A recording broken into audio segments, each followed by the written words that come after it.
Frenchie's Art Gallery, located on historic Oak Street beside the Maple Leaf Bar.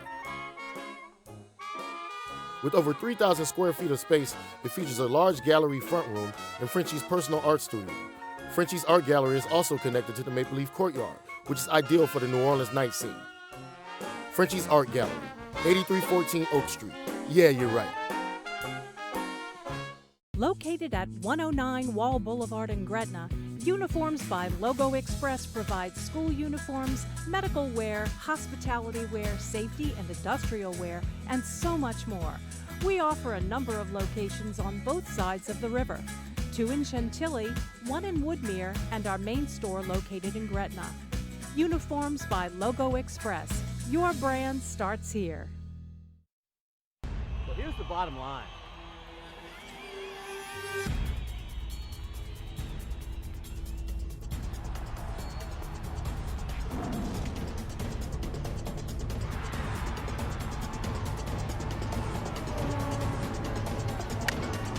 Well, it's funny that you say that.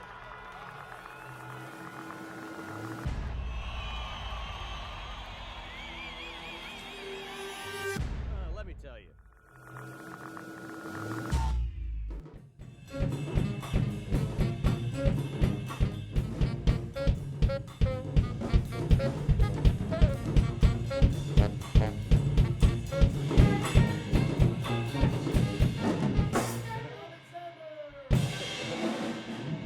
Good evening, New Orleans, and welcome to the 13th edition of Primetime Sports, and I can't wait for this one. We have a huge show to get to, but before that, I've got to welcome my band back, Derek Freeman. They were off for a couple weeks doing the Jazz Fest thing. They had about 20 or so gigs, and I got to ask you, Derek, how you feeling? Are you refreshed? Are you feeling good now? Yeah, I had about a week to rest. I'm feeling pretty good now, actually.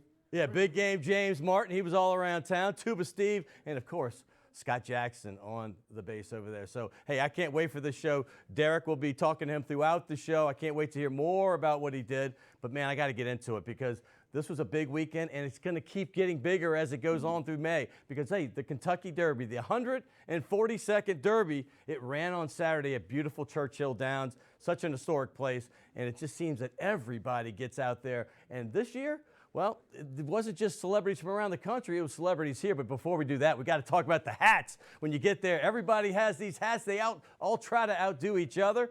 The beautiful women, they have to have the beautiful hats, the beautiful hairdos. And even the men are getting into it these days. Look at this guy with the double. He's got the gates out there wide open. But as far as it went this year, it was a big New Orleans presence. We know about the horses. They did all right. Motom finished 8th out of 20 horses, and Tom's Ready finished 12th. Those are the 2 New Orleans horses. But here, there's Sean Payton. He had a big presence. This was on Wednesday. That's trainer Tom Amos of Motom. Well, Sean Payton was there in full circle. He was there with Bob Baffert. He was hobnobbing with celebrities. And on Saturday, well, I didn't know this, and I don't think many of us did, but he had the big moment. Riders Up is what he did. There he is with Kate Upton, recently engaged to Justin Verlander, and there's our head coach soaking in everything that has to do with the Kentucky Derby. But Riders Up, he was the guy that announced it, and look at Sean Payton's shoes. I never thought I'd see an NFL football coach with light blue and yellow shoes with the white bucks, but he's got the racing silks on, and they look fantastic. Sean Payton represented us well, as did the horses. Hey, but the actual race, the best 2 minutes in all of sports, they say. Well, here's the start. And you know what? It's kind of funny because I took 4 bets, and I went on 4 of them. Of course, I have to do Motom, but the other 3, Nyquist, Exaggerator, and Gunrunner. They were 1, 2, 3. You see Gunrunner right there, the 5-horse. That's the one that won Louisiana Derby. That's the one that also won the Risen Star here at the fairgrounds. Well, he had a lead for a while, but then Nyquist, the favorite, I got him at 3-1, ended up at 2-1. This horse ended up running the fastest time in Kentucky Derby since 2003. That includes last year's winner, American Pharoah. Congratulations to Nyquist. Kent DeSormo, you see right at the end there, that horse Exaggerator with the Louisiana jockey and the Louisiana trainer. They almost caught him. They had 10 more yards they might have, but congrats to Nyquist, and we'll see what they can do in the prequels. Hey, listen, if you stayed up as late as Derek and I did last night to watch the NBA playoffs, you were blessed because Steph Curry put on a show. The guy hasn't even played in 2 weeks. I mean, he's been out with that knee problem. They said they were going to reevaluate, and they lost the last game pretty badly, but Curry was on fire in the overtime. Didn't do much at the start of the game. In fact, he didn't even start. He came in, they were down 16-2 for the Blazers. Damian Lillard was going nuts. But Steph Curry did what he does. He came in the overtime, scored more points than any player in NBA history, regular season or playoffs, 17 in the extra frame, and they end up winning that game 132-125 in OT. Congratulations. Hey, the playoffs are heating up in the best series right now that everybody wants to watch. That's OKC and San Antonio. Kevin Durant was on fire on Sunday. He scored 41 points. He was all over the place. They are rock and rolling. They can't wait to get that Game 5 tonight in San Antonio, where the Spurs have only lost twice all season, and one of them was to OKC earlier last week. Hey, don't forget, LeBron James is still around. He is still LeBron James. He showed you. He didn't do much in the first part of this game against the Hawks on Sunday, but when they needed big shots, he hit every single one down the stretch. The Hawks led that game late in the fourth. In fact, they led the last 3 games late in the fourth, but LeBron did what LeBron does. Takes games over and wins them. So they swept the Hawks. They're out. But you look at the entire playoffs. How about last night with Dwayne Wade? He was on fire, 36 points himself. That series is tied 2-2, as you can see. 3 of those 4 games have gone into overtime. First time ever that's happened in the beginning of the playoffs. Golden State up 3-1. Toronto, Miami, San Antonio, OKC tied at 2. And Cleveland, like I said, swept the Hawks. They're waiting for the winner of that other series. Hey, let's talk baseball real quick because there's some great college baseball in South Louisiana right now. Tulane and LSU both swept their opponents this week, getting hot at the right time. But I have to talk about what LSU did. I was sitting out there. I didn't go to the game, but I'm watching it on TV. I turned it off, actually. It was 9-1. And then all of a sudden I heard about this thing called a possum rally. This possum went on the field, and possums don't usually look very cute, but that one is. And they ended up trapping him, and then all of a sudden LSU has this huge comeback. They were down 9-4 at the time. It's the biggest comeback literally in 30 years at LSU. The Raleigh Possum shirts were out on Sunday the next day, and next time they have it, there you see the cute little possum with the LSU hat. They'll bring it out. But here, it's not just LSU right now. Kramer Robertson had that big busted lip. I don't know if you've been watching TV. He got nailed with a throw from the outfield. He lost it in the lights. And Paul Maneri, as you see right there, attending to him, tried to take him out of the game. He said, no way, I'm staying in this game. They came back and won, and they ended up sweeping Arkansas. Incredible. There you see the possum rally up in the dugout the next day. They taped it up on the wall. There's obviously a stuffed one. Hey, by the way, Tulane head coach David Pierce, he's doing an amazing job. This team is rolling. Southeastern, by the way, their head coach, Matt Reiser's got the leading hitter in all of college baseball, Jamison Fisher. UNO's Blake Dean, they took a team that had 14 wins all last season, 28 wins already right now. And UL's Tony Robichaux, they seem to be in it every single year. And how about, look at the graphic with the RPI. There's 6 teams in Louisiana that have a legit shot to go to the national tournament. You see LSU at 17. You see that's the RPI ratings, not the national ratings. Like Tulane's up to 15 in some polls, but RPI is what you look at. So that's what matters. Hey, I can't wait for this show. But besides having the greatest band in New Orleans right here, the Derek Freeman in the MFG, we also have about 1,000 pounds, a couple biscuits short of 1,000 pounds of offensive linemen that played for the Saints, 37 NFL years, countless Pro Bowls, and how about this? They played over 500 games, almost all of them with the Saints. I can't wait. Willie Roaf's next. We got Stan Brock and Steve Court. And don't forget, we also have Mike Triplett, ESPN Saints beat writer, next on Primetime Sports.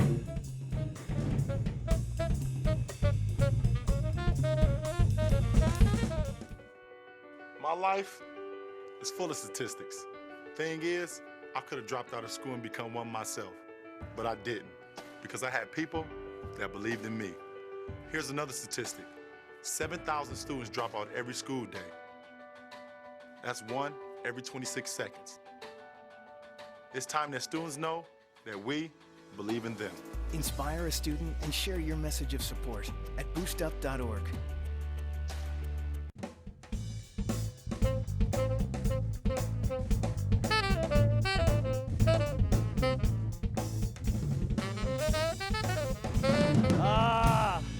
Welcome back, Crescent City. You can see I'm getting a little hot right now. Hey, that's Derek Freeman in the MFG. It's so nice to have them back, but I cannot wait for the show. I kind of hinted a second ago that we had about 1,000 pounds, a couple biscuits shy, between Willie Roaf, Stan Brock, and Steve Court. These guys played together, I mean, not together, but in the NFL for 37 years, most of those with the Saints total. And then they also played in literally 500-plus games in the NFL. That's kind of crazy. But Willie Roaf, the NFL Hall of Famer. Let me say this. Maybe a couple of biscuits over with me. You put it right at the border. But the thing that people might not realize, I mean, I know New Orleans Saints fans do, but if you're just a casual fan and you don't know, there's an all-decade team that comes out every decade. You know, you get the best of the lot, you know, for the entire 10 years. Well, Willie Roaf not only made it in the 90s, he played with the Saints for 9 years. He also made it in the 2000s, where he only played in that decade for 5 years, 4 of those with the Kansas City Chiefs after he left New Orleans, and he had 11 Pro Bowls under his belt. Incredible career, my man. Thank you. Thank you. Absolutely. Hey, by the way, where did it all begin? Because, I mean, this is what I found incredible. You have the most unique family. Your mother was the first member of the Arkansas Supreme Court. Female member. Okay, yep. That's what I meant. Yeah. Your father's a dentist. Yes. Obviously, he had a little career before that. Your sister was a lawyer, and then she became an Episcopalian priest. Yes. A mother, so to speak. So talk about your family and the background. Well, you know, it was real special. My dad came from a big family in Pine Bluff, Arkansas. He got a scholarship to go to Michigan State. Went to Michigan State and met my mom on a blind date. Took the train up there and met my mom's family, and they took him in. And they both were zoology majors. Right. And my dad left Michigan State, and Ed Buddy was there, Wayne Fonts, Sherman Lewis. Wow. Made some good teams.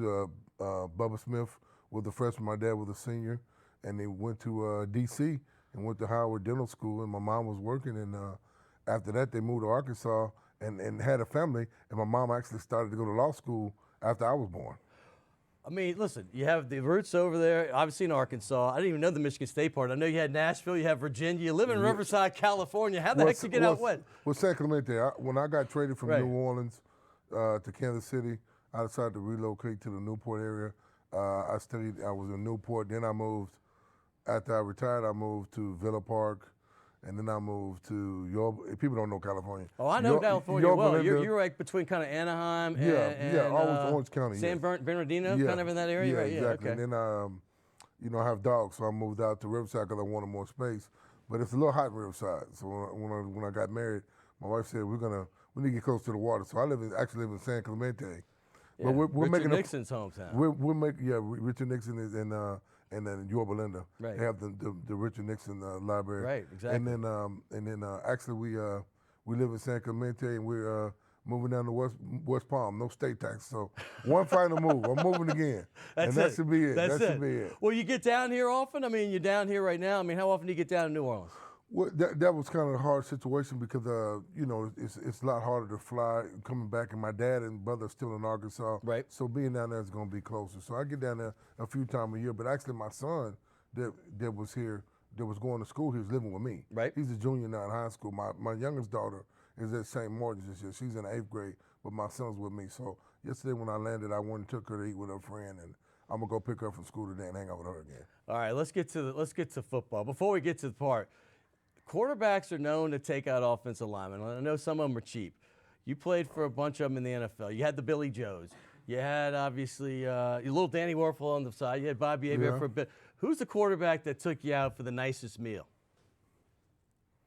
I know it wasn't Bobby Hebert. Well, Bobby left the year I got it. Oh, he left that year. We had Wade Wilson. 93, remember? That's right. Wade Wilson was that year, right. You know, Trent would take us out a little bit. I mean, you know, when I was here, I don't think we went out to eat as much. So I won't say we went out all the time. Trent Green from the Chiefs. Trent Green, he would get us nice gifts. I will say that. We got a massage chair one year. He got us watches. So smart move like by the offense. I mean, to the quarterback to take care of the lineman. Yeah. As far as your career, you started out in basketball. I mean, it's hard for people to believe, but I would picture you with Dick Vitale. You weighed 220, and that was your favorite sport, right? You know, what happened was, me and my brother had a lot of energy and used to wrestle in the house all the time. And back then, everybody played ball outside. So we started playing football. I actually started playing football when I was in the 4th grade, and he was in the 2nd grade. So I played Little League football throughout.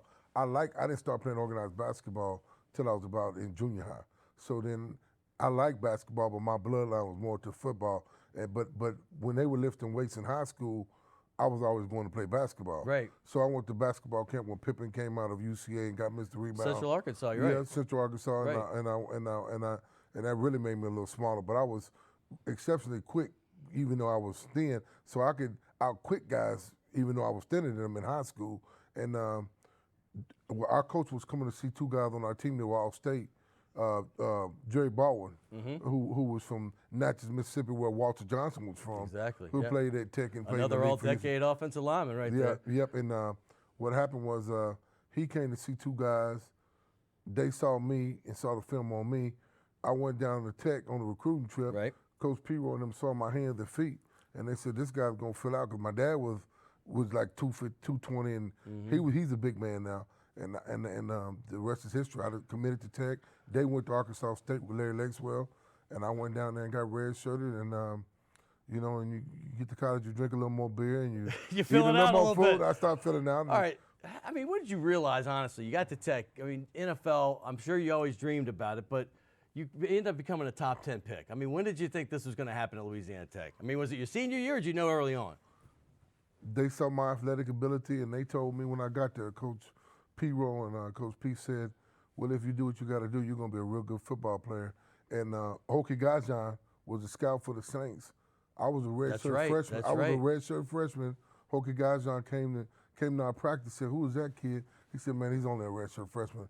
And about my redshirt sophomore year, we went 8-3-1, went to the Independence Bowl. Right. And we played against Colorado State. No, we played Colorado State the last game of the season. We played against Maryland. Okay. And they had Larry Webster, they had Scott Zolak, Right. They had Clarence Jones, who I played here with, and we played against Auburn, and I had a good game against Auburn, and that's when I started knowing that if I did what I needed to do, I was going to have a chance to get drafted. Well, the Saints traded, by the way, I mean, one of the great players of all time. I mean, that Dome Patrol was vaunted. We all know Ricky Jackson. But they traded Pat Swillen to get the pick to pick you. Pat Swillen was a beast. I mean, this double-digit sacks every single year. They ended up taking you. His career kind of started fading away with the Lions, and so when you came to the Saints, known for defense, what were your thoughts when you got drafted? Well, my main thing, you know, it was me and Lincoln Kennedy who were coming out that year. Yep. My main thing before me was my friend Bob Whitfield and some of those guys that got in the camp late, and got off to a slow start. So I said, I want to make sure I'm in camp on time. I want to get my contract done because I want to get off to a good start. So my main thing was making sure I got my contract done, and I wanted to play. And I got in. I had some growing pains that rookie year. I played every down. Well, we had a story. You told me the first time I interviewed you. You've been on my show a lot on the ESPN radio show, and before that even. And one of the first stories you told me about Ricky Jackson, y'all only had 1 year. And Ricky was on the show talking about you, because I had him on like 2 months ago. And he said, man, this dude was big. But I'm going to tell you, in training camp, we had some fun. So talk about like your first battles with him in camp. Well, see, this is what Ricky would do. Ricky would wear a little kicker. Ricky wore them big old shoulder pads in the game to make himself look bigger. But Ricky would wear them little kicker shoulder pads at camp, and I'm like, why isn't this guy doing a lot in practice? Ricky would just run around, but wouldn't hit anybody. But then we get the one-on-one pass rush, and he'd bring it to me. Yeah. So he taught me a lot. He wanted to teach you a lesson. Yeah, he wanted to teach me a lesson. But other than one-on-one pass rush, Ricky didn't want to do nothing at camp but run around. And I didn't understand, you know, he'd been in the league 13 years, Jim Wilkes, Frank Warren, Hobie Brenner. I had a bunch of Stan Mills. It was about a bunch of vets in our group. Right. So I watched more guys on the defense than I did offense, because Dombrowski came into camp late that year. He was holding out. So I kind of watched the vets and learned from them how to pace yourself. And Richard Cooper took me under his wing, and I learned a lot from Big Coop. Before in the next year, I moved to left, and Coop moved to right. Speaking of Ricky, you two are the only two in the Pro Football Hall of Fame. I mean, Ricky got there a few years ago. You got there more recently. How special is that? And by the way, when are you going to get a cool hat like Ricky? I mean, come on, Ricky's been wearing the derbies lately. So talk about you two and being the only Saints in the Hall of Fame. That's huge. You know, it was so great for me to, you know, especially being at Tech, I got to watch the Saints in the late 80s when they first started winning and were on inside the NFL and went to the playoffs against Philly. So I got to watch all of them when the city was on fire, when Moore and those guys, everybody was here. And it was just exciting. I was so happy to get them to trade that pick and be close to home. And my dad, what's great about it, my dad would drive to every game in college. Every home game I played with the Saints, he went to all of them except for one my brother played. And when I got traded to Kansas City, it's about 8 hours. So he drove to every home game. He only missed one game my whole career. Well, they have a thing. We have our own Hall of Fame here. Obviously, a lot of great players are in it, but we also have this thing called the Ring of Honor. And there's only 4 now. Morton Anderson just got in, but you, Archie Manning, Ricky Jackson. I think most people would say this trio in this picture here, non-active players, are the greatest in Saints history. Your thoughts? Well, you know, it's just an honor for me to be in that group with that company. When I came in, like I said, Ricky was the man in New Orleans, and you know, it was funny. Everything the year after I got here, they broke. Ricky left. Sam went to Carolina. He was the oldest linebacker to make All-Pro. He was like 37, 38 years old. Pat was gone, and then you know Vaughn. So basically everything got broke up, but it was just special. I wouldn't have got off to the start I got to if I hadn't had those guys around. By the way, I just talked to Vaughn yesterday. He told me to tell you hi. I forgot to say that before. Vaughn's a great guy. He's over there in North Carolina right now. Yeah. Hey, you wore glasses. Yes. And it's kind of funny because, you know, you're this big, strong, you know, nickname's nasty. Yeah. But on the sideline, you got these spectacles. You look like a professor out there. Yeah. Talk about, there you are right there. Yeah. In fact, somebody put out a Mount Rushmore of players in the NFL that wore glasses. You see Eric Dickerson, Jerry Cole's working nicely. Yeah. You got yourself, you got Bob Greasy from that. the 70s, and then Vaughn Miller, And more Von recent Miller, yeah. addition. And then we have a guy here in New Orleans that played way before you, Chuck Muncie, who wore them all the time, even while playing. But talk about you and your glasses. Well, you know, I was nearsighted, so I always had to. I couldn't say I wore contacts a lot of time, and then I wore glasses. So when back then we had a board, so when I was on the sideline, I had to look at what the coach was going over stuff. I wore my glasses, but you know, it was when I was here. We went to Thibodeau, and they had a doctor up there, training camp, and they did the LASIK surgery on me. And after that, it's been like 15, 16 years. But I'm back to wearing reading glasses now again because you know LASIK only lasts for. So Is that long. right? Because I was thinking about getting them. I can read anything, but I can't see 10 feet in front of me. Hey, you have a relationship. It's kind of weird. I mean, have some athletes kind of somehow get together, and this is totally different kind of athlete. But Conor McGregor and you, talk about y'all's relationship. Well, you know, it was back then. When I went out with Conor, he wasn't the Conor McGregor now. He was up and coming. He was coming off knee surgery, and I hung out with Conor McGregor, and it was another real good one that hurt his eye. That I was with that night. I was saw hanging out. Chuck Liddell, maybe? Chuck Liddell, yes, that's right, because I saw y'all on TMZ a few years ago. We were all hanging out that night, and my cousin worked with Audie, who represents them in Irvine. So I met him at an Italian restaurant. I didn't know who Conor was, and we went out and had a good time that night, if you know from TMZ. I heard it was a real good time. I saw it on TV. We came back to my house after that, and Conor, it was cold outside, and Conor jumped in my pool. Well, he jumped in my pool buck naked. I mean, he don't care. He jumped in my pool naked. But care. Conor's a great guy. The UFC guys are great. They're very interesting. They like to have a good time, but it was a lot of fun. Speaking of interesting, you overlap with a player that also started his career in New Orleans and ended it with the Chiefs. He was another side of the tackle, Kyle Turley. This is completely ironic because Kyle's another guy I love. He's on my show a lot. And I haven't talked to him in several months, but he used to come on every other month. But he's living. He told me he lives less than a mile from you in Riverside. Well, y'all hardly ever get to see each other. No, when he moved to Riverside, I was moving to San Clemente. Okay. So I moved San Clemente. He loves to surf there. I talked to him. I ran into him because you know how I found out he was there. The guy at the bank told me he saw him. Right. So Kyle and I got numbers and we talked. And then I moved to San Clemente. But last time I know, he was renting out there, and him and his wife had just moved there with the kids from Nashville. He was in a band. Right. And he hangs out a lot with Terrell Smith, but I think he's doing okay. Were you on the field when he threw the helmet, or were you hurt that year? Maybe I was on the field the that famous game. helmet throw against the Jets? There he is. I was hurt that year. I was on the field, but I was hurt that game. Right. But when you saw that, he was protecting his player. He was protecting his player. I mean, Aaron Brooks got his head just completely yanked around. Yes. And I remember I couldn't believe that was happening. And you have to love a player that's going to back up your quarterback or any player on the team. He's got to, yeah. So, people didn't know what happened before, why he ripped his helmet off. But after they saw it, they understood what he's doing. All right. Jim Moore was the head coach. And obviously the best years were pretty much before you got there, I would say, when Moore was coaching. I mean, he took the team along with Jim Finks, who, by the way, you were the last pick for Jim Finks, which is kind of big because Jim Finks is recognized as turning this moribund franchise around 86, 87 and making them not a playoff winner, but certainly one of the best teams in the NFL. But talk about your relationship with mostly with Jim Moore and how that developed over the years. Well, you know, Moore was just a coach that made sure you were going to be accountable and ready to play. And I remember I had a good rookie after that. He said, well, you're not going to have a sophomore jinx, are you? And I said, no, Coach, I'll make sure I'm ready to play. But it was funny. I get drafted, and I come into town. Jim Finks had got real sick.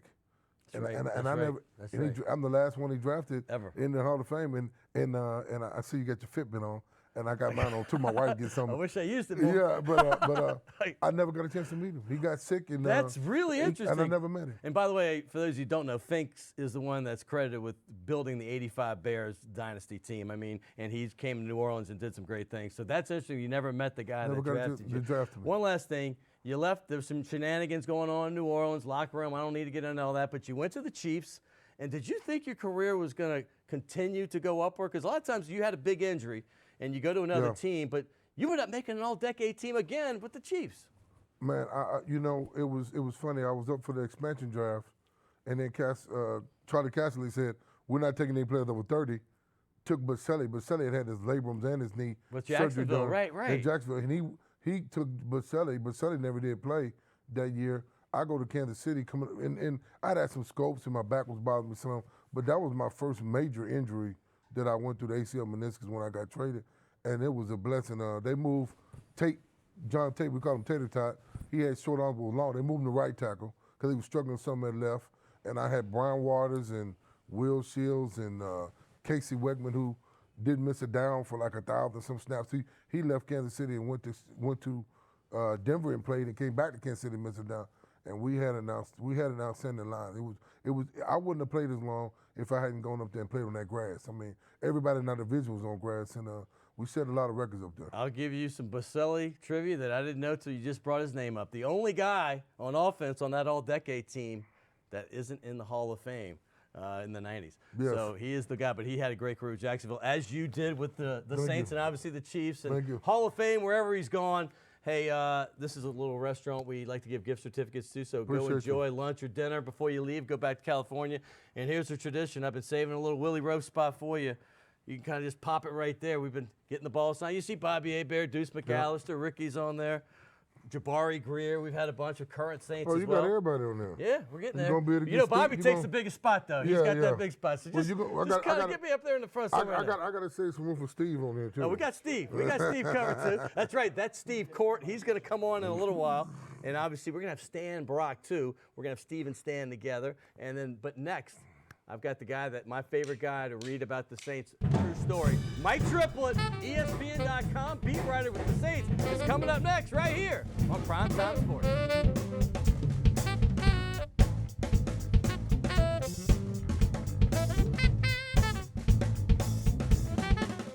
The mark of Legacy Kitchen is simple. We offer numerous dishes like chicken enchilada soup, prime filet and loaded baked potato, baby back ribs, and so much more.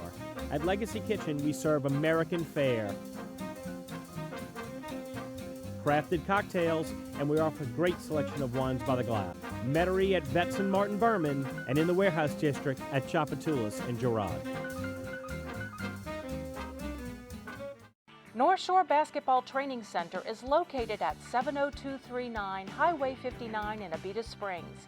Here we offer developmental programs for all ages, focusing on structure, hard work, effort, and teamwork. North Shore Basketball Training Center also has year-round basketball teams, leagues, camps, training, speed and agility conditioning, and other programs to help enrich our students. North Shore Basketball Training Center, now with a new training facility at 3747 West Esplanade Avenue in Metairie.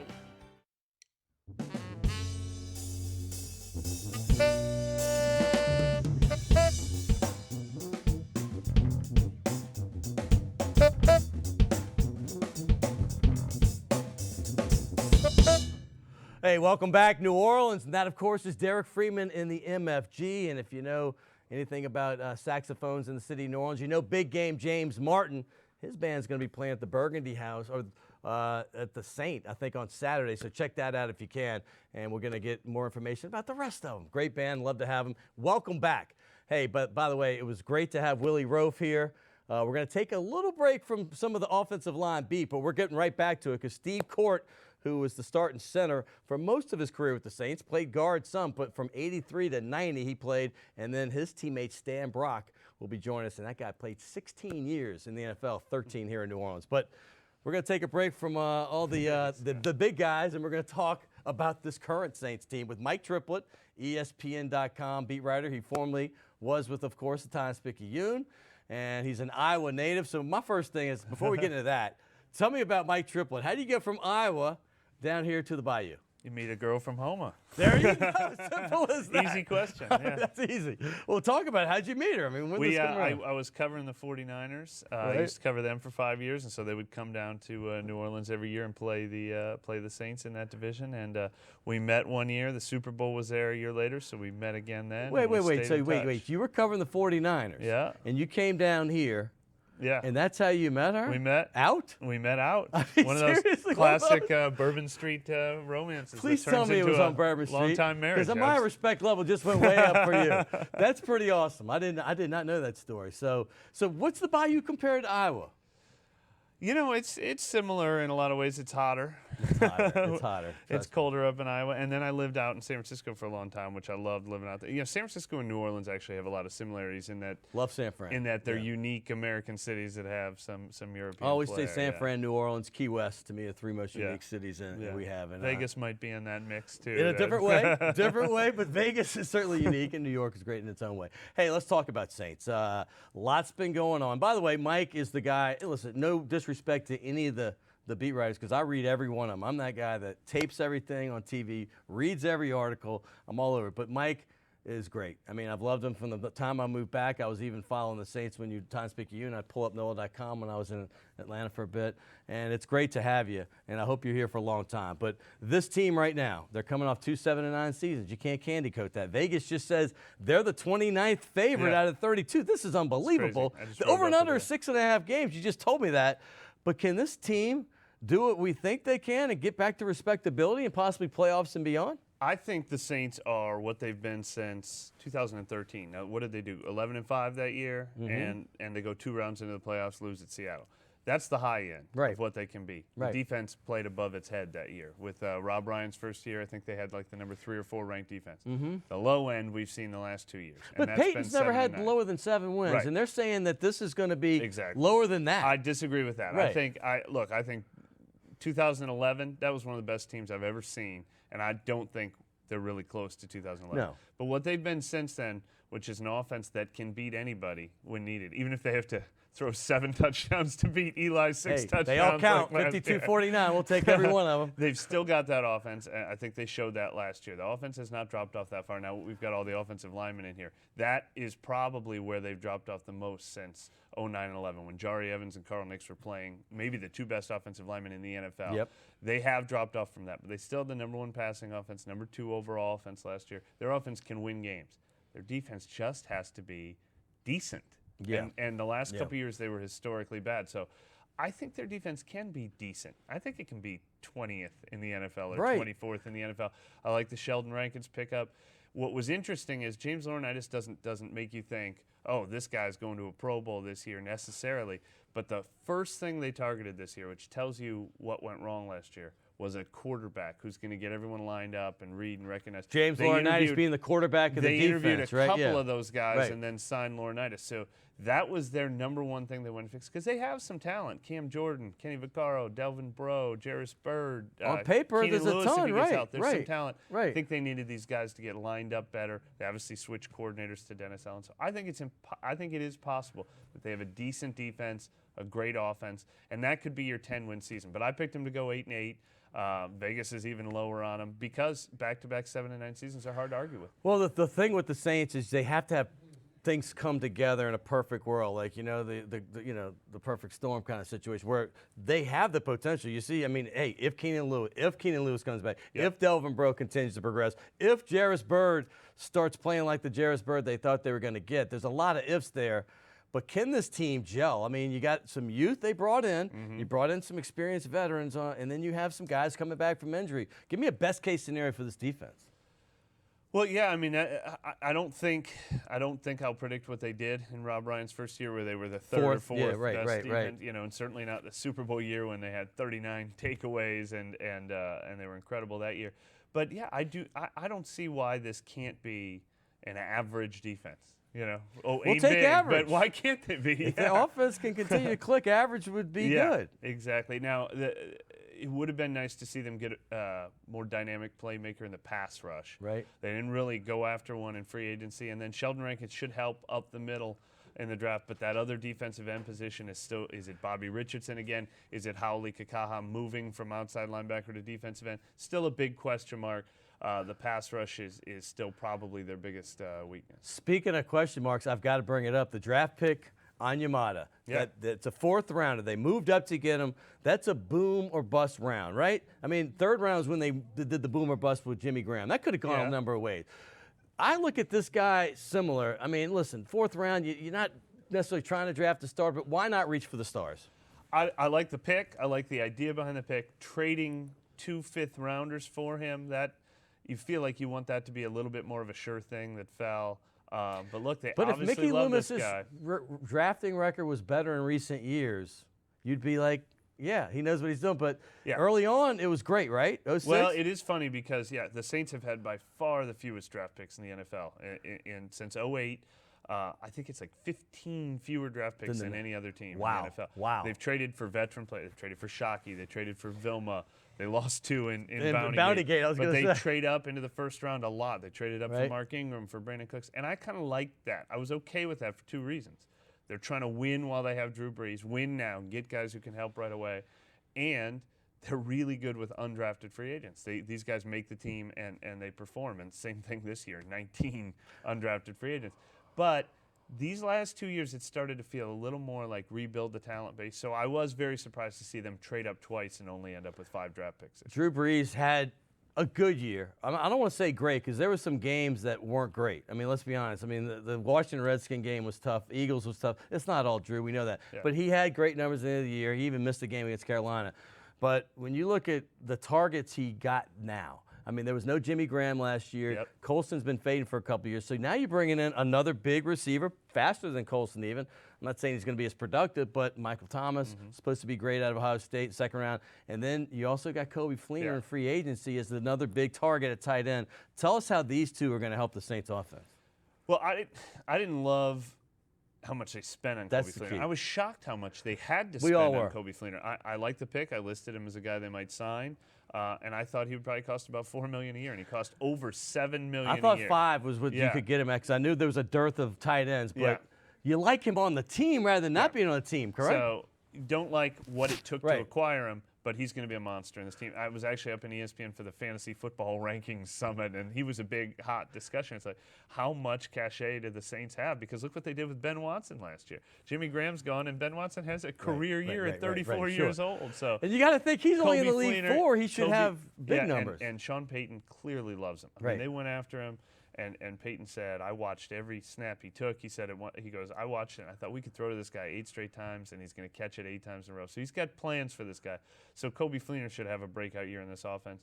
Yeah, so in theory, they've even upped their talent level a little bit on that side of the ball. Not drastically. Michael Thomas. Can he you know, play, you, though? You have to wait. Yeah, he can. This was that great catch he had in Oh, the yeah. dome against And Alabama. he's a high point the ball, catch it, big they target. didn't have a whole Yep. lot of that this year. And but here's the thing with the Saints is, just because they drafted Michael Thomas in the 2nd round, he's still got to prove it in summer camps. Otherwise, they'll find some undrafted guy no one's ever heard of, like Willie Snead, Right. and he'll be the 1,000-yard receiver. Yeah, we do remember Nick Toon was a 4th round, 2nd round talent supposedly, and and that happened. never but panned out. then, then it happens for Guys that- undrafted Lance yeah, right, Moore, 7th right, round pick right. Marcus Colston, undrafted Willie Snead. So you got to prove it on the field, but they're still going to throw for 5,000 yards. I had Tim Alito on the show 2 days before he officially signed back with the Saints, and he expected them to draft a guard. He expected them to get another big free agent. I mean, I guess it's better for his chances of starting, but he even acknowledged that, hey, we probably need some more help here. Yeah, they brought in a bunch of undrafted free agents. Talk about if any of these guys can do it. We know Landon Turner, we know some others. Talk about them and talk about that guard position. I have Steve Court coming up. He played guard and center for the Saints for a long time, and he was great. Well, I think I saw, is that one of their personnel directors trying to sign guys up there in he the is. green room over here? There he is. There's Willie Rofe and Steve Court. And some people have even said Jari Evans is still out there, maybe they Jari- call him back. But I do think maybe after June 1st they do sign a veteran. They've done that a lot in recent years. Jonathan McClellan, Goodwin yeah. came back. Right. Kevin Williams signed late last year and ended up being a full-time starter for them. So I could see, since they ended up, you know who I think they liked in the draft is a couple of the guards who went late first round. So I think maybe they would have drafted one in the second round. Guy from Stanford, and then the guy Fady. The guy that went to the Seahawks. Seahawks, right? But when they missed out on those guys, they didn't want to force it in round 2. See, I thought they were going to get Whitehair right there, personally. Yeah, but they must have just not had the grade on him. So I don't think they wanted to force it. And so now I think what they do is they take a look at the guys they got in camp. They get to see them in OTAs. And I think maybe they sign that veteran to compete. But it's not impossible to think that Lolito and Senio Kelemete could both be starters. They could definitely both be starters. You don't want them to be the 2 starters as question marks necessarily. And Andrus Peat is definitely in that mix. For guard as well, right? Now that they didn't sign anyone, I've heard a few people say, get your 5 best offensive linemen on the field. That could mean putting Andrus Peat in the starting lineup at guard. Well, Loomis just said it at that press conference at the draft, right? And I know you were sitting right there on the front row like you always do. Yeah. And by the way, you got the great kicks on. I know Breeze wears those as well. We have a tradition here. You're a Saints beat writer. Listen, you do it great. I mean, I got a lot of these Saints names, writers and everybody else. Find a spot in here somewhere, Mike. There you go. We got a gift certificate for you and your lovely homebred wife to get some good food here in New Orleans. So I want to thank you so much for coming on, Mike. Thanks for having me on. Happy to do it. Yeah, Mike Triplett. Check him out on ESPN.com. It's incredible content every single day. Several stories a day. If there's a story, he's always right on it. So I want to thank him. Also, once again, I want to thank Willie Roaf. But we've got 2 more coming up. We have Steve Court. He is the starting center for several years with the Saints in the 80s, from when they were very good in the beginning, and then they got real good towards the end of his career. Stan Brock will be joining us right after that. But until Willie Roaf came around, there was no question who the greatest offensive lineman in Saints history was. It was Stan Brock. 16 years, 13 with the Saints. He's coming up. He's got a special event to talk about. We'll be right back on Primetime Sports.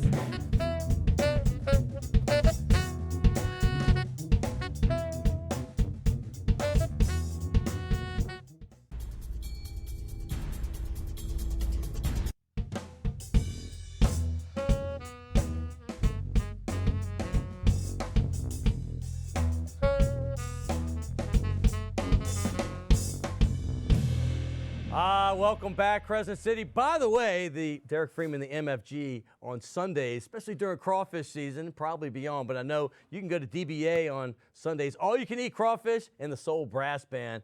Tuba Steve will be there for sure. Big Game James and, of course, Derek Freeman. And don't forget, there's my man Stevie, Scotty Jackson right there on the bass guitar. Hey, we've had a lot of beef already. Willie Roaf, 11-time Pro Bowler, was on the show earlier. Just had Mike Triplett. Well, we're going to have 2 of the greatest guards from the earlier era before Roaf, guard and tackle, and center, by the way. Steve Court was a second-round pick in 1983, the 38th pick in the draft out of Arkansas, a guy that benched nearly 600 pounds back then. That's pre-steroids.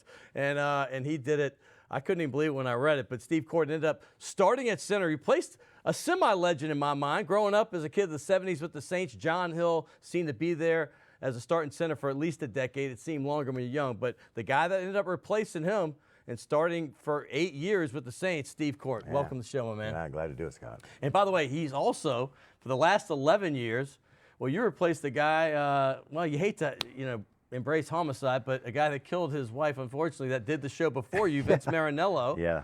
And you ended up getting the gig doing the Saints pregame show. You do the 8 to 10 version. It's called First Take. Yeah, there's been several sort of different iterations of that, and it just so happened that I had always pitched in when they needed help and sort of backup.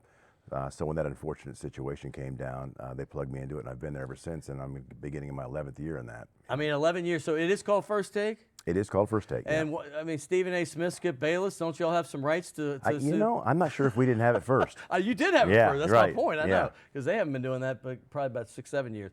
Hey, talk about the Saints. You got drafted in the era that they were struggling. I mean, you had obviously Jim Moore didn't come along yet, but you had Bum Phillips as the coach. Right. To me, one of the greatest coaches, in my opinion, growing up with Earl Campbell when he was with the Oilers, it was a little different story in New Orleans. So talk about the atmosphere around New Orleans. Let me just take you back to the draft. Okay. First and foremost, 83, and I was projected to go late first, early second, which is sort of what panned out. Right. But in any event, I tell this story all the time, but that year, the Washington Redskins had beat the Miami Dolphins in the Super Bowl, and there was 28 teams in the league at the time. There wasn't 32.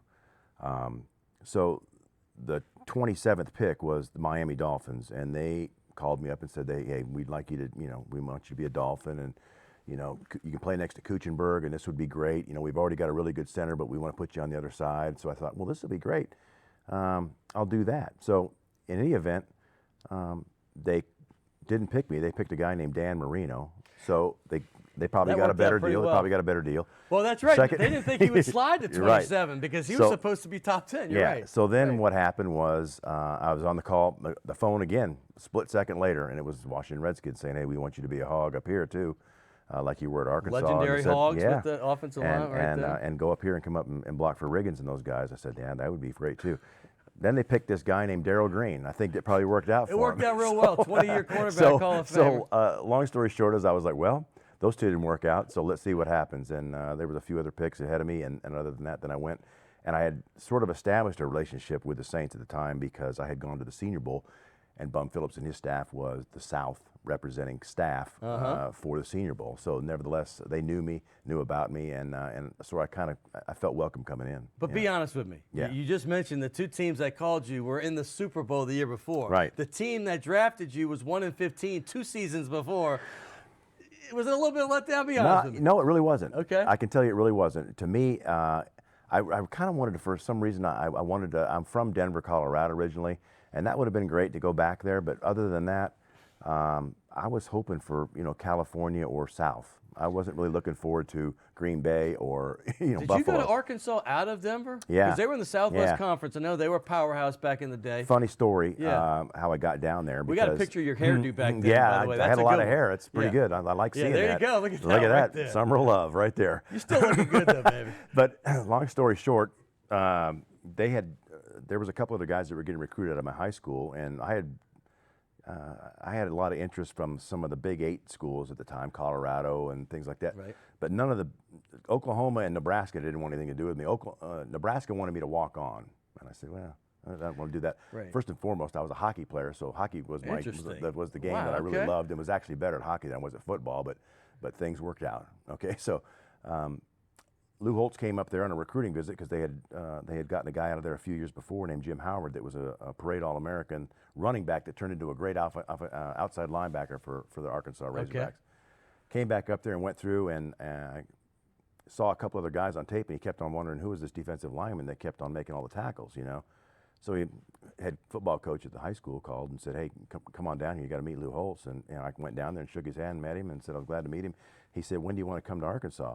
And I said, "Well, he can sell. And he there's can no sell doubt. Eskimo. I was dead in the water at that time. So that was my last recruiting visit. I think you could take 6 at the time, or 5 or 6 at the time, and that was my last one. And I got up there and I knew that was he there the whole time you were there? Yeah, he was. Okay, because he went to Notre Dame not long after. Well, there was sort of he always had that clause in there that he could go to Notre Dame if that head coaching position ever came up. But he also kind of got sideways with Coors Beer. Had just come to that side of the Mississippi or that side of Arkansas. You could get Coors Beer in Oklahoma, but you couldn't get it in Arkansas. Right. And everybody thought Coors Beer was the greatest thing in the world. Why, I don't know, but nevertheless, that's what they thought. And so, long story short is they had sort of a tussle, and Frank Broyles said, "You're either going to be a beer distributor or you're going to be a head coach. You choose." And so Holtz said, "Well, then I'll continue to be the head coach." And then Frank Broyles came in and became the beer distributor. How you like that? So I mean, you had legends, by the way. Eddie Sutton was the basketball coach. Yeah, Eddie Sutton was the basketball coach. Lou Holtz and Frank Broyles is a big legend. Here's what we're going to do. One of your good friends is in town from the West Coast, and he was your teammate for your entire Saints career, Stan Brock. Yep. And we're going to talk about this next segment because there's a black and gold classic. It's a fishing rodeo. They even shoot clay pigeons out there. Targets, yep. And it's for a great cause. We're going to get into that next. So it's going to be, I'm coming back with Steve Court. We're also going to have Stan Brock live from Grand Isle, and he drove all the way. He drove 48 hours. I think he had a little pit stop at a hotel, but that's a long drive. He does this every year, and I can't wait. We're going to have Court and Brock next on Primetime Sports.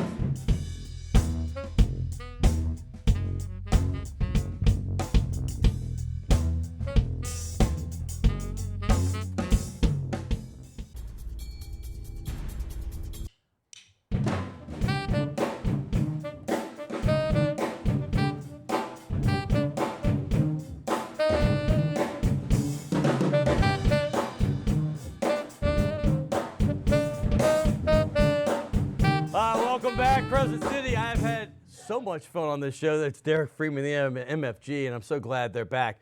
Hey, by the way, we had Willie Rofe on earlier, 11-time Pro Bowler, 13-year career, 9 with the Saints, 2 all-decade teams. Steve Court, 8-year starter with the New Orleans Saints. And the guy before Willie Rofe came around in '93 that most people said unquestionably, the best offensive lineman in the first 25 years of the franchise. His name is Stan Brock. He played 13 years at offensive tackle for the Saints. He was a first-round pick out of Colorado. He ended up getting a Super Bowl, or going to the Super Bowl with the San Diego Chargers towards the end of his career. But it is an honor for me to have him on this show. I've had him on my radio show a few times. He is down here right now currently. He coached Army for a while, and now he is back in his home state of Oregon. He is with the CBS affiliate there in Portland, Oregon. And welcome back to the show, or welcome to this show for the first time, Stan. It's great to have you. How are you, my friend? I'm doing great. Thanks for having me on. I really appreciate it. Well, first, let's bring this up, because you were one of the guys. I have Steve Court with me, so I know he didn't block for all the quarterbacks that you got to here in New Orleans. I mean, when you got here in 1980, the team had come off that, pretty good year. I think they were 8-8, and then that first year was kind of tough. Can you talk about that first year? That's a picture right here at Stabler, but I know Archie Manning was the quarterback in 1980. Talk about what it was like to get on a team that was supposed to be on the rise, and then all of a sudden the bottom dropped out and they went 1-15. It was interesting. It was a very interesting rookie year, but I learned a lot. I learned a lot about what it takes to be a true teammate. I learned how important it is to have everybody on the same page, and I'm so glad I went through that. Really, quite honestly, I'm glad I went through it, because I got to learn a lot, and it made me appreciate the later years I played with the Saints when we were good and our record was good. It made me appreciate it that much more. So it was crazy. It was a crazy time. When 0-14, we won our 15th game up in New York, and you thought we would have won the Super Bowl by the way that everyone was so excited and relieved and happy, and it was a great game, great place to win too up in New York. We're playing the Jets in their old stadium. So yeah. It's it's good. It's all part of it. It's part of the process. I wouldn't trade it for anything. Hey, Stan, you played with an incredible array of different quarterbacks. I mean, you played with them, blocked for them. I mean, different personalities. I mean, I'm just off the top of my head right now, Archie Manning, Kenny Stabler. I believe Richard Todd was in there somewhere. Bobby Hebert, of course. Dave Wilson. Steve Walsh. Yeah, so talk about the different personalities with all those guys. Oh, man. I mean, night and day for most of them, but the one thing that they all had in common is that they cared about their offensive line. They took good care of their offensive line. So, it was just different. Archie was a legend when I arrived. He's somebody who I knew and read about through. He's about 10 years older than I am, and so that puts me into in late grade school when he was getting started. So I'd known him for that long, and then to be a starter and then blocking for Archie Manning, that was quite honestly a lot of pressure for a young guy, and but that was fun. And then and Archie really took Lori and I under his wing and took good care of us, and really helped me through that rookie year. It was not an easy time. Then we had Kenny Stabler. No, we had Richard Todd next, I think. It doesn't remember. It doesn't matter, really. But Richard Todd and Kenny Stabler, what's kind of weird is that Kenny Stabler was at Alabama, and then Richard Todd replaced him at Alabama. Right. And they brought Richard Todd in here to try and get us going at that quarterback position. And felt like Dave Wilson was always a really good quarterback, and never really got a fair shake. But they're all different. All their personalities are different. I'm just thinking about it right now because I never really thought about it before. But they all prepared very well. They all got ready for games and understood it. And I know people remember Kenny Stabler from his Oakland Raiders time, and Steve can talk to this too. But when Kenny came into New Orleans, he was a little bit more serious. He was, he sat around and told us stories, but he was a little bit more serious, of course, in his 16th year in the league. So, but they had different personalities. It's an interesting. Hey, you said actually should write a book on it. Hey, Stan, you said that these quarterbacks knew how to take care of their offensive linemen. I asked Willie this. He said he didn't get treated too many meals when he was with the Saints in the 90s by the quarterbacks. But talk about the one that took care of you the most, the best tipper. Who was the most generous out of all those guys? Archie, Kenny, and the rest of them, Bobby Hebert, et cetera. Well, Archie was very good to me as a rookie. He was good to me. They had their fun with me, but then he would give me some of the jobs that he didn't really want to take, some of the promotion deals, so I could make $100 here and $100 there, which was a big deal to me. And let's see, Richard Dow was good. He would hang around with us. He wasn't here for very long, so I don't think he really got his feet wet. I'd have to say Bobby. Bobby gave us nice Christmas presents. He's still tight, though. He's got his restaurant now, so you should get a couple free meals while you're in town. Pennies. I think somebody probably gave him all the gifts that he gave us, but he got to dinner. He would take care of us every once in a while. He was good. They're all good. What the hell? We had a lot of fun. That's a good group of people right there. Bobby Scott. Don't forget about Bobby Scott either. From Tennessee. Yeah. Hey, I've got Steve with me, and listen, I was in high school and college when you guys were rolling. I mean, that offensive line, when I look back, I mean, Steve's here with me. I want you two to talk about it because you had Brad Edelman, Jim Dombrowski, John Hill played with you for a little bit. But you two, I want you to talk about that line and what it meant for the cohesiveness of the team because, listen, from 1987 until you retired, and then when Stan stayed, the Saints had the second best record in the NFL for a while there. Yeah. But talk about the lines, you guys. You know, I'll say this, that I think that we were greatly underrated. Right. I think we sort of snuck up on a lot of people because of our physicality. I think teams, specifically defenses from other knew that we were going to run the football, and that's what we were best at. And we didn't really care because that's what we were going to do. I think we were hard-nosed. I think that when I first came in '83, was Roger still around, or was he gone? Yeah, no, George was still here. George was still there, and then you had Dalton come after that. Sure, right? And in between there was Reuben Mays, and we had a stable full of them. Craig Ironhead, Hayward. We had some running back, hokey guys on there. Yeah. You give that guy a ball. All he had to do, he wouldn't have to block anybody. He would run over everyone. So we had some running backs too, Jumbo. You know that. No, absolutely. Love playing with him. Hey, let's talk about Hokie. I mean, because obviously he just passed away. We did a big tribute on this show.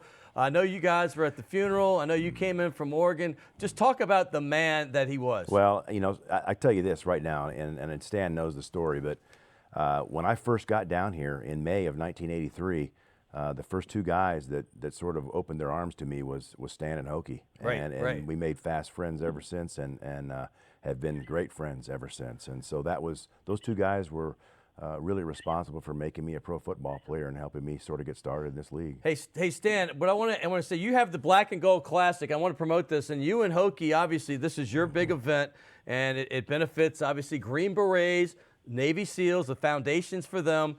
Talk about it this weekend and talk about interrelated with Hokie because I've only got about a minute to go. So let us know all about it and how people can get down there. Oh, yeah. Well, let me just tell you my life story in my minute. The Black and Gold Classic, you can go online and look it up at www.blackandgoldclassic.com. We raise money. You have an opportunity to come down here and fish in a speckled trout and redfish rodeo, $25 entry fees. Somebody has an opportunity to win $25,000 mystery weight fish. So hopefully that's a big enough tease to get somebody to go online and look it up. It's a lot of fun. It's a Friday, Saturday event.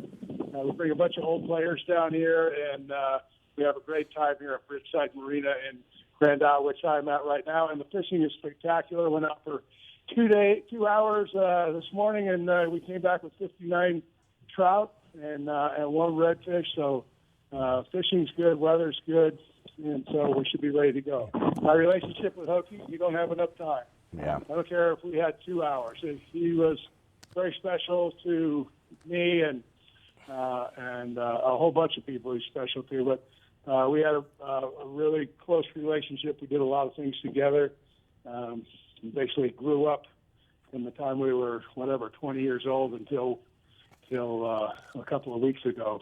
We basically grew up together. So I miss him dearly. I miss him down here. I walk by the camp where he stayed always, and I keep waiting for him to come out. Well, Stan, I'm gonna promote this. I'm gonna promote this pretty hard on Twitter and my websites as well. Everybody, get down to Grand Isle. It's for a great cause and it's a fun time. So get on down there. Stan, thank you so much, and have a great week and weekend. Okay, bud.